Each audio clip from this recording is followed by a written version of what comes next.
வணக்கம். வெங்கடேசன் 1781. ஸோ இவர் ஆக்சுவலாக ஒரு கேள்வி கேட்டிருக்காப்புல. ஸோ நான் ஒரு ட்ரேடிங் பண்ணேன்னா அது ஆப்போசிட் டைரெக்ஷனில் தான் வேகமாக போகுது. ஆப்போசிட் டைரெக்ஷனில் போனாலும் அதை க்ளோஸ் பண்ண மனசே வர மாட்டேங்குது. ஸோ இது சம்மந்தமாக ஒரு வீடியோ போடுங்க அப்படிங்கிற மாதிரி கேட்டிருக்காப்புல.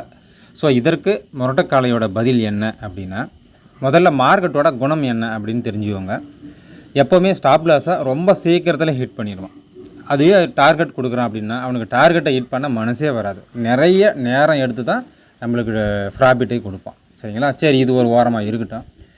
இப்போ நீங்கள் ஏதோ ஒரு கான்செப்டை பேஸ் பண்ணி தான் நீங்கள் ட்ரேடிங் பண்ணுவீங்க. ஏதாவது ஒரு ஸ்ட்ராட்டஜியை பேஸ் பண்ணியோ, இல்லை ஏதாவது ஒரு ட்ரேடிங் கான்செப்டை பேஸ் பண்ணியோ, இல்லை ஏதாவது ஒரு டெக்னிக்கல் மெத்தடை பேஸ் பண்ணியோ, இல்லை ஒரு இண்டிகேட்டர் பேஸ் பண்ணியோ, இல்லை ஏதாவது ஒரு சாஃப்ட்வேர் பேஸ் பண்ணியோ, இந்த மாதிரி ஏதாவது ஒரு கான்செப்டை பேஸ் பண்ணி தான் நீங்கள் ட்ரேடிங் பண்ணுவீங்க. அதில் எந்த வித மாற்றமும் இல்லை. அப்போ ஒரு ஸ்ட்ராட்டஜின்னு வச்சுப்போம். இது எல்லாமே ஒன்று தான், ஸ்ட்ராட்டஜின்னு வச்சுப்போம். இப்போ ஏதாவது ஒரு ஸ்ட்ராட்டஜியை பேஸ் பண்ணி நீங்கள் இப்போ ட்ரேடிங் பண்ணுறீங்கன்னா உங்கள் பாரத்தெல்லாம் தூக்கி அந்த ஸ்ட்ராட்டஜி மேலே போட்டுருங்க. ஸோ அந்த ஸ்ட்ராட்டஜியை பேஸ் பண்ணி நீங்கள் ஏன் ட்ரேடிங் பண்ணுறீங்க? இவன் வந்து ஒரு சக்ஸஸ்ஃபுல் ஸ்ட்ராட்டஜி இல்லை ஒரு சக்ஸஸ்ஃபுல் ட்ரேடிங் மெத்தட் அப்படிங்கிறதுனால தானே பண்ணுறீங்க. அப்போ அவன் லாபம் கொடுப்பான் அப்படிங்கிறது தானே கான்செப்ட்டு. அப்போது எந்த ஒரு கான்செப்டாக இருந்தாலும் சரி, எந்த ஒரு ஸ்ட்ராட்டஜியாக இருந்தாலும் சரி, என்ட்ரி பாயிண்ட்டு ஸ்டாப் லாஸ் டார்கெட்டுக்கு இருக்குமா? அப்போ இவன் ஒரு ஸ்ட்ராட்டஜி ஃபார்ம் ஆகிட்டான் அப்படின்னாக்கா ஸ்டாப் லாஸையும் டார்கெட்டையும் போட்டு விட்டுருங்க. அவன் மேலே பாரத்தை தூக்கி போட்டுருங்க. அவன் எப்படியோ ஒன்று சண்டை மால்ட்டும். ஃபாரெக்ஸ் மார்க்கெட் ஆச்சு, இல்லை ஸ்டாக் மார்க்கெட் ஆச்சு, அது நம்ம ஸ்ட்ராட்டஜி ஆச்சு. எப்படியோ ஒன்று சண்டை மால்ட்டும். நம்மளுக்கு என்ன போச்சு? நம்மளுடைய வேலை என்ன? நம்மளுடைய ஸ்ட்ராட்டஜி ஃபார்ம் ஆகுதா? ஆர்டரை ப்ளேஸ் பண்ணு, ஸ்டாப் லாஸை போட்டு, டார்கெட்டை போட்டு, எப்படியோ போடா, தொலைஞ்சு போடா அப்படின்னு சொல்லிட்டு விட்டுருங்க. அவ்வளோதான், சிம்பிள்.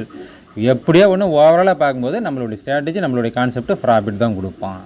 அப்போது எல்லாம் மேலேக்கிறவன் பார்த்துக்குவோம் அப்படிங்கிற மாதிரி எல்லாம் நம்மளுடைய ஸ்ட்ராட்டஜி பார்த்துப்போம், நம்மளுடைய ட்ரேடிங் கான்செப்ட்டு பார்த்துப்போம். அவனை நம்பி ஸ்டாப் லாஸும் டார்கெட்டையும் செட் பண்ணி விட்டுருங்க.